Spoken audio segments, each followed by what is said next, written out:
Assalamualaikum warahmatullahi wabarakatuh. Kembali lagi ke pembelajaran pada mata kuliah Antropologi Agama. Kami dari kelompok 6 yang beranggotakan Rizky Fauzan Ardiansa, lalu ada Mbak Sapira Nur Hikmah, dan juga ada Mbak Rofida Ramadhani, dan ada Mbak Salsabila Alvin. Baik, sebelum kita memulai pembelajaran pada kali ini, alangkah baiknya kita berdoa terlebih dahulu agar kuliah pada kali ini diberi kelancaran.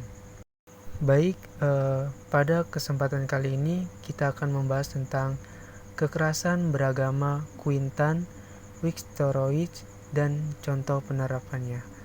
Nah, sebelum kita membahas tentang Quintan Wixtorowicz, terlebih dahulu kita membahas tentang biografi Quintan Wixtorowicz itu sendiri. Biografi dari Quintan Wixtorowicz ini, Quintan Wixtorowicz kelahiran pada tanggal 23 Agustus 1970.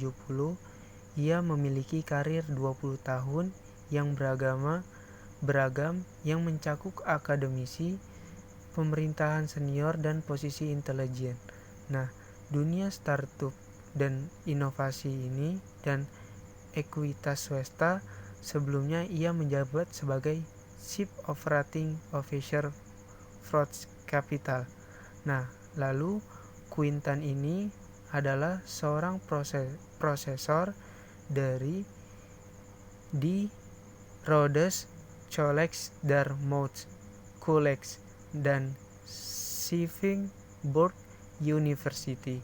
Nah, lalu ia menerbitkan 3 buku, yaitu Peer Review, buku audio pemenang penghargaan, dan 33 artikel dan bab buku.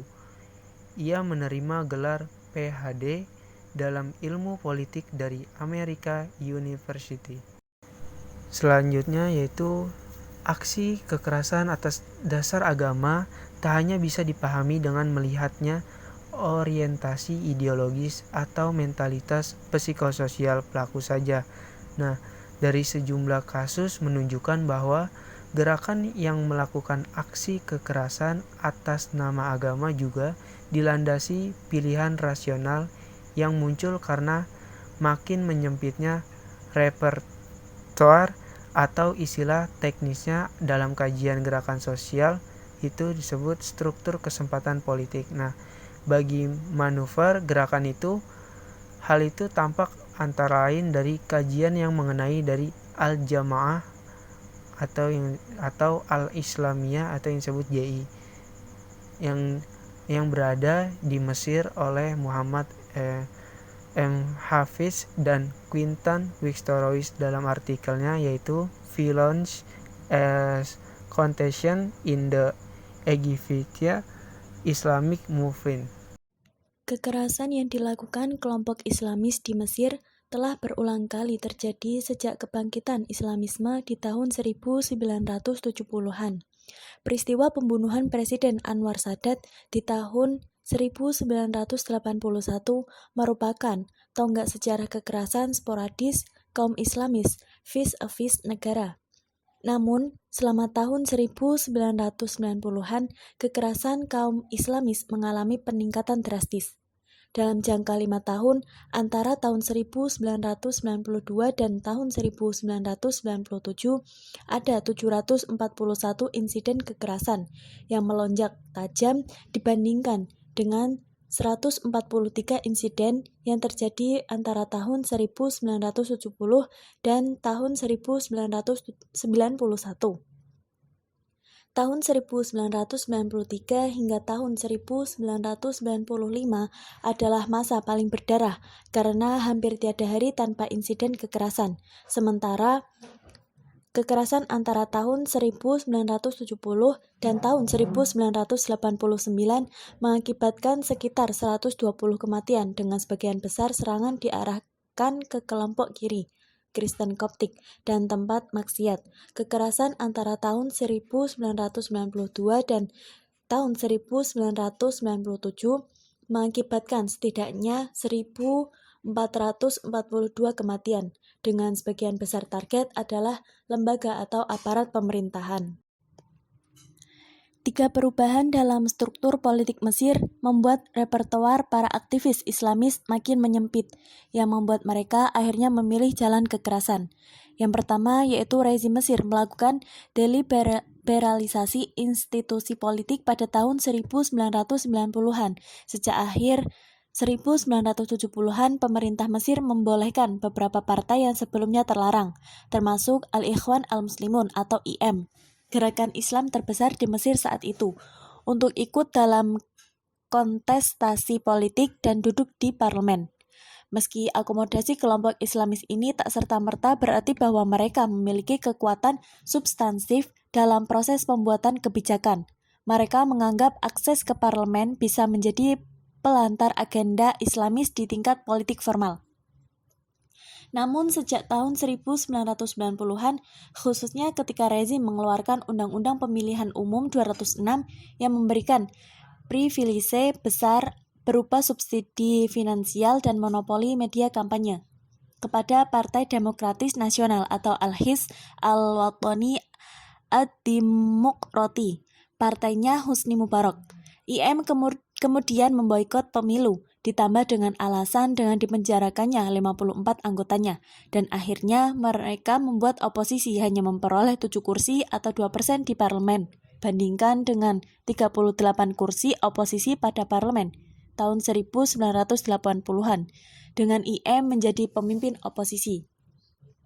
Dieksklusinya IM dari parlemen menambah legitimasi pandangan Jam'iyah Islamiyah, yang sejak semula menentang partisipasi dalam demokrasi dengan alasan bid'ah, dan memandang bahwa akomodasi rezim terhadap gerakan Islam tidak lain hanyalah untuk melunakannya dan tidak akan membawa perubahan apa-apa pada agenda Islamis. Dikeluarkannya IM dari parlemen makin menambah kepercayaan diri Jam'iyah Islamiyah dan kelompok-kelompok lain yang serupa.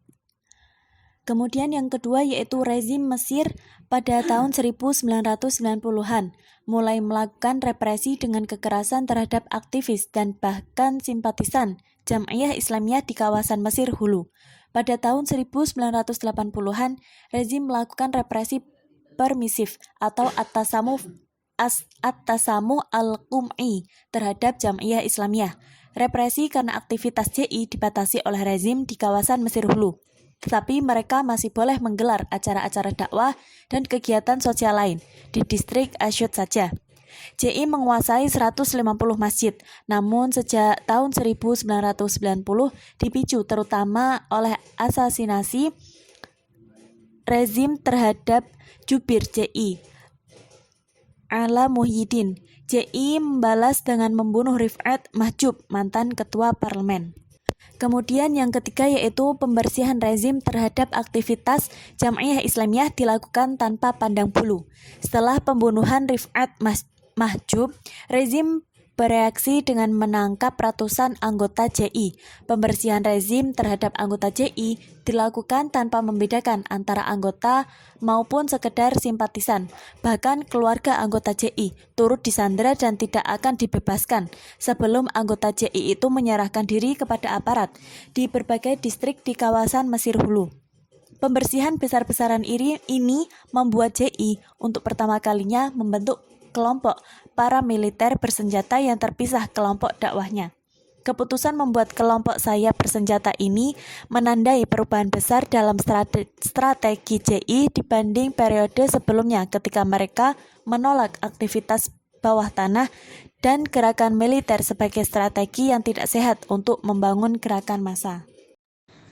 Kajian Hafez dan Viktorowicz ini dapat memperluas perspektif dalam kajian mengenai kekerasan agama.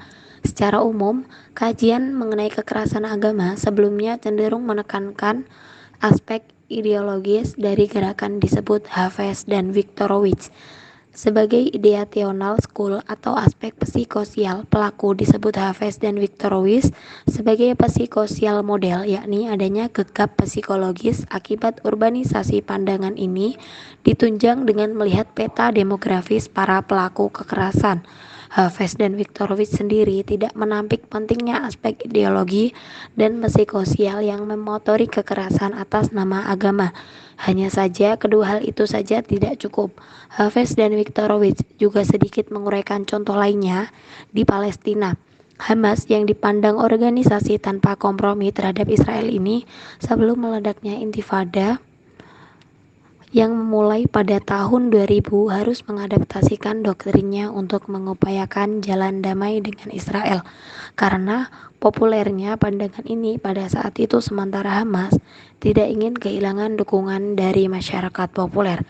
Kajian Hafiz dan Viktorovich ringkasnya menunjukkan bahwa dilihat dari segi struktur kesempatan politik, para pelaku kekerasan atas nama agama dalam tingkat tertentu adalah aktor-aktor yang melakukan kalkulasi rasional dalam pemilihan strateginya. Quintan Viktorovich menawarkan paradigma teori gerakan sosial untuk meneliti dan menganalisis gerakan fundamentalisme Islam. Salah satu teori gerakan sosial yang dapat digunakan adalah teori resurge mobilization, teori RMT. Dalam perspektif RMT, gerakan sosial dilihat dari sudut pandang sosiologis. Teori ini memandang bahwa memunculnya gerakan sosial tidak hanya dipengaruhi oleh ketegangan struktural yang terjadi dalam suatu entitas. Quintan Viktorovich menggunakan istilah aktivisme Islam untuk menyebut Islam politik yang dipahami sebagai mobilisasi perseteruan sebagai upaya mendukung kepentingan dan tujuan politik kelompok Islam. Aktivisme Islam dalam hal ini dipahami sebagai tindakan protes dengan menggunakan kekuatan massa dan menggunakan simbol-simbol Islam dalam wacana, aksi, dan gerakan.